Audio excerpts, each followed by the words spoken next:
elit tradisional dalam pusaran politik praktis.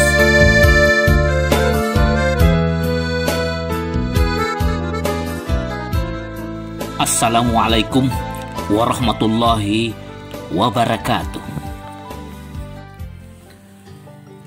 Saudara, kendatipun hari puncak gelaran helat politik 5 tahunan negeri ini masih jauh, lebih dari 2 tahun lagi, suasana hiruk pikuk percaturan perebutan kursi kekuasaan sudah mulai terasa memanas. Berbagai strategi, manuver, taktik, dan intrik mulai dari yang simpatik sampai ke yang licik dan jijik dipertontonkan oleh elit politik untuk menarik simpatik rakyat, menyerahkan kekuasaan mereka secara sukarela yang disebut konstitusional.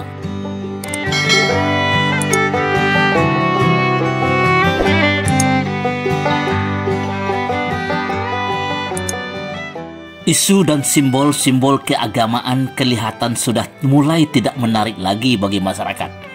Mungkin karena kearifan berpolitik bangsa Indonesia sudah mulai membaik.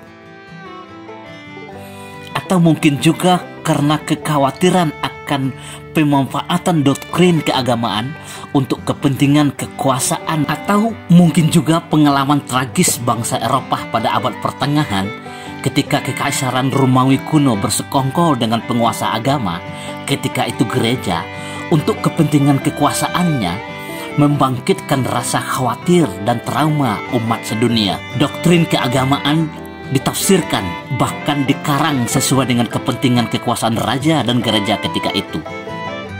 Sehingga isu seksi dan menarik untuk dieksploitasi yang hampir tak terhiraukan selama ini adalah masyarakat adat yang berurat tunggang ke bawah, berpucuk bulat ke atas.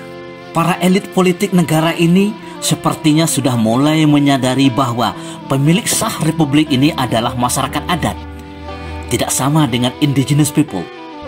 Jauh sebelum kelahiran Negara Kesatuan Republik Indonesia, bahkan jauh sebelum kedatangan kaum penjajah barat mengobrak-abrik, mengutak-atik dan mengeksploitasi negeri ini secara politik, secara ekonomi, dan ideologi, masyarakat adat sudah hidup mapan dengan tatanan kehidupan mereka yang madani. Namun, kesadaran kolektif masyarakat adat untuk menghadirkan sebuah negara yang lebih besar dengan tatanan yang adil dan makmur mendorong mereka untuk menyerahkan kekuasaan, tanah ulayat, dan rakyat mereka kepada Negara Kesatuan Republik Indonesia. Di Minangkabau umpamanya, geliat kaum Tigo Tungku Sajarangan, Niniak Mama, alim ulama dan cadiak pandai secara terbuka sudah terlihat ikut turun ke gelanggang politik praktis. Kilek camin alah kamuko, kilek baliuang alah kakaki, alah basuluh di mata hari, alah bagelanggang di mata orang banyak. Pro dan kontra pun tak terelakkan, karena begitulah hakikatnya Minangkabau. Basilang kayu ditungku, baitulah api kanyalo, disitulah nasi kamasak. Artinya, perbedaan pandangan adalah sebuah kebutuhan untuk menghasilkan sebuah mufakat yang berkualitas, kepentingan bersama, kepentingan bangsa dan negara.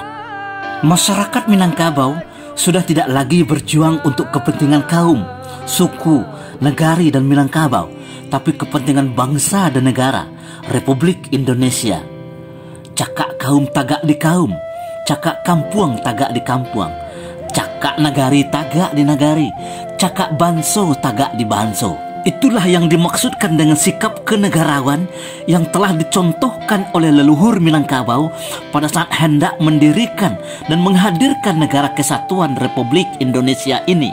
Pertanyaannya adalah, jaringan sosial mana yang sesungguhnya masyarakat adat Minangkabau? Ada yang mengklaim bahwa masyarakat adat Minangkabau adalah jaringan kerajaan atau Kesultanan Pagaruyung Darul Koral, Sapih Balahan, Kuduang Karatan, Kapak Radai, dan timbang pacahannya. Ada pula yang berpikir bahwa masyarakat adat Minangkabau adalah Nagari Asa, Nagari Usali, yang berjumlah 544 nagari. Bahkan ada juga yang berpendapat bahwa masyarakat adat Minangkabau adalah jaringan kaum, suku, yang berhulu pada 4 suku utama Minangkabau, Bodi, Caniago, Koto, dan Piliang, yang hari ini telah melahirkan ratusan suku. Yang jelas, organisasi masyarakat atau ormas adat seperti MTKAM, LKAAM, Bakorkan, MAAM, MAM, Yayasan Sako, Bundo Kanduang, dan sejenisnya yang baru dibentuk berdasarkan Undang-Undang Keormasan Negara Republik Indonesia bukan masyarakat adat karena mereka tidak membesut dari bumi. Merujuk Konstitusi Negara, Undang-Undang Dasar Negara Republik Indonesia tahun 1945 yang disepakati bersama oleh leluhur kita, 3 pandangan tersebut tidak ada yang salah karena ketiga jaringan sosial komunitas tersebut sesuai dan relevan dengan amanah Undang-Undang Dasar. Negara mengakui dan menghormati kesatuan-kesatuan masyarakat hukum adat beserta hak-hak tradisionalnya sepanjang masih hidup dan sesuai dengan perkembangan masyarakat dan prinsip negara kesatuan Republik Indonesia yang diatur dengan undang-undang. Bagi kalangan elit politik negara ini, mereka tidak menghiraukan jaringan sosial mana yang sesungguhnya masyarakat adat Minangkabau. Yang penting bagi mereka adalah bahwa jaringan tersebut dapat dimanfaatkan dan dieksploitasi untuk kepentingan dukungan politik yang solid. Bahkan mereka memanfaatkan jaringan ormas adat yang sesungguhnya tidak berurat tunggang ke bawah. Di Jambi, elit politik mulai merapat dan membangun komunikasi dengan jaringan masyarakat adat melalui ormas adat yang dikenal sebagai Lembaga Adat Melayu Jambi, LAM Jambi. Ia hanya perkumpulan orang-orang yang peduli dan memahami adat bergabung dengan mereka yang memegang seko adat. Limbago Adat Jambi sebagaimana juga telah dituangkan di dalam Undang-Undang Nomor 18 Tahun 2022 tentang Provinsi Jambi bukan hanya masyarakat adat Melayu Jambi, tapi juga masyarakat adat suku Batin, suku Pengulu, suku Kerinci, suku Bajau, suku Ulu, dan suku Anak Dalam. Mereka inilah sesungguhnya masyarakat adat yang membesut dari bumi, tumbuh dari grassroots, berurat tunggang ke bawah, berpucuk bulat ke atas. Mereka telah memiliki tatanan adat yang tumbuh dan berkembang berabad-abad yang lalu dan masih lestari sampai hari ini. Mereka inilah pemilik sah rakyat dan ulayat yang pengelolaannya diamanahkan kepada pemerintah negara Republik Indonesia. Mereka inilah masyarakat adat yang diakui dan dihormati oleh Konstitusi Negara, Undang-Undang Dasar 1945 Pasal 18B Ayat 2. Mereka masih memiliki sistem sosial yang masih hidup sampai hari ini. Masyarakat suku Kerinci umpamanya disebut sebagai Kerinci Tanah Kedepatian karena masyarakat adatnya dipimpin oleh laki-laki dari garis suku atau kaum perempuan, bukan keturunan perempuan. Berjenjang naik, bertanggo turun. Yang pucuk pimpinannya adalah Depati. Tidak ada lagi di atas itu. Depatilah yang mempertanggungjawabkan kepemimpinannya kepada Tuhan Yang Maha Esa, Allah Subhanahu wa Ta'ala.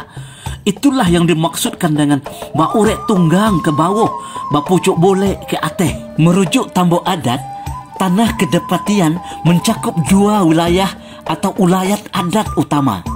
Pertama adalah Kerinci Rendah yang dipimpin oleh Depati Nanbatigo, Depati Satyo Rajo, Depati Satyo Nyato, dan Depati Satyo Batin. 3 depati ini memiliki ulayat mulai dari Bungo, Tebo, Bangko sampai ke Merangin, Perantak, Pangkalan Jambu, berwatas dengan ulayat adat Kerinci Tinggi. Dan yang kedua adalah Kerinci Tinggi yang meliputi wilayah dan ulayat adat dari Tamiai sampai ke Sulak. Tamiai melentak Modoi, si Ulak melentak Hili. Di bawah kepemimpinan Anok Janton dan Tegani mereka sendiri, Depati 4 Selapan Helai Kai, Pegawai Raja, Pegawai Jenea, Ngabiteh Satyo Bawe, bukan di bawah kepemimpinan lembaga adat manapun. Walaupun mereka berkedudukan di wilayah atau dusun masing-masing, mereka adalah satu kesatuan kepemimpinan adat Kerinci, Tanah Kedepatian. Depati Muaro Langkat berkedudukan di Temiai, Depati Rencun Telah berkedudukan di Pulau Sangka, Depati Bion Sarai berkedudukan di Pengasai, dan Depati Batu Hampa berkedudukan di Hiang Tinggai, yang kemudian memperluas wilayah kedepatiannya ke wilayah Depati Selapon Helai Kae.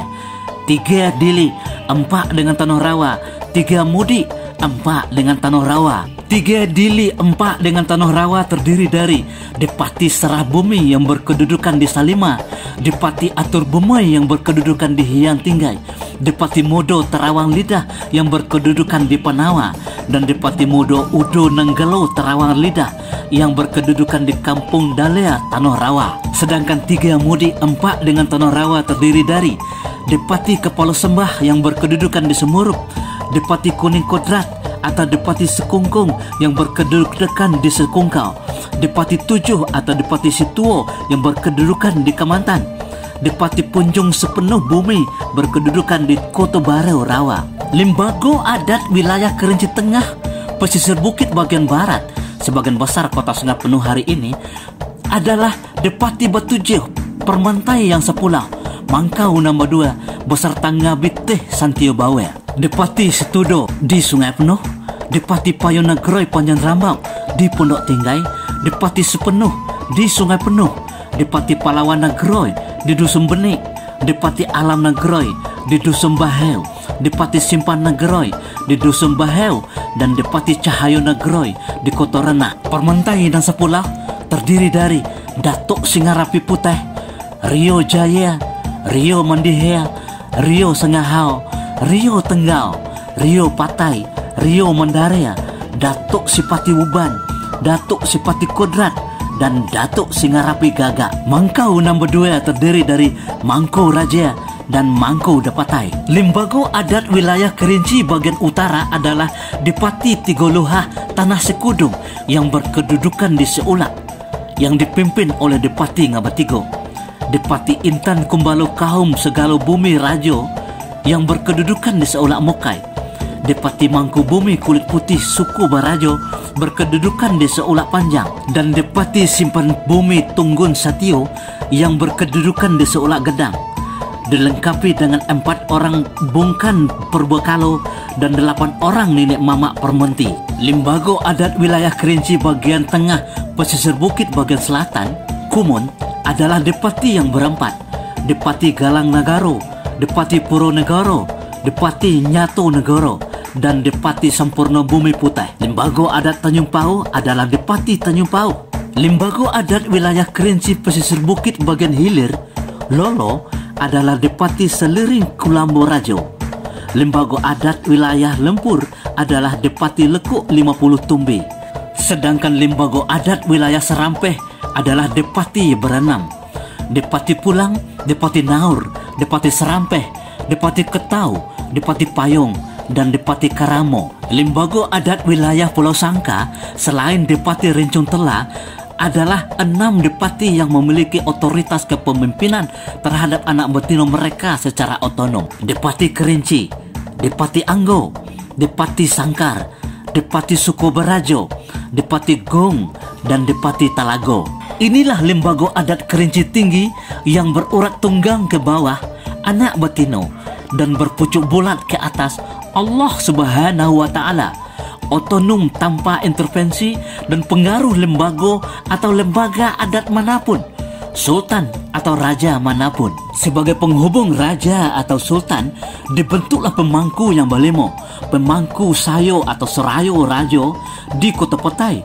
pemangku cahayo rajo di Semerap Ujung Pasir, pemangku cahayo di Rajo di Semerah Bungo Tanjung, pemangku di Rajo di Sebukar Koto Iman, dan pemangku Malin Demang di Tanjung Tanah. Saudara, masyarakat adat telah memiliki sistem kepemimpinan dan jaringan elit politik yang sudah beratus tahun mapan, berurat tunggang ke bawah, anak kamanakan, anak batino kaum, dan berpucuk bulat ke atas, Tuhan yang Maha Kuasa, Allah Subhanahu wa Ta'ala, sehingga integritas dan loyalitas mereka seutuhnya dan sepenuhnya untuk anak kamanakan, anak batino mereka, dan tanggung jawab mereka diserahkan kepada Tuhan yang Maha Kuasa.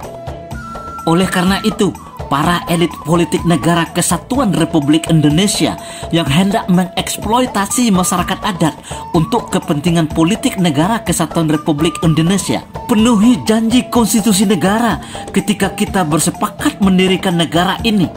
Masyarakat yang adil dan makmur, bukan sebatas janji tinggal janji. Negara mengakui dan menghormati kesatuan masyarakat hukum adat beserta hak-hak tradisionalnya sepanjang masih hidup dan sesuai dengan perkembangan masyarakat dan prinsip negara Kesatuan Republik Indonesia yang diatur dengan undang-undang, mesti diewajawantahkan dalam bentuk sistem hukum negara, mulai dari undang-undang, peraturan pemerintah, dan seterusnya sampai peraturan desa dan peraturan negari. Semoga Allah meridai cita-cita kita semua.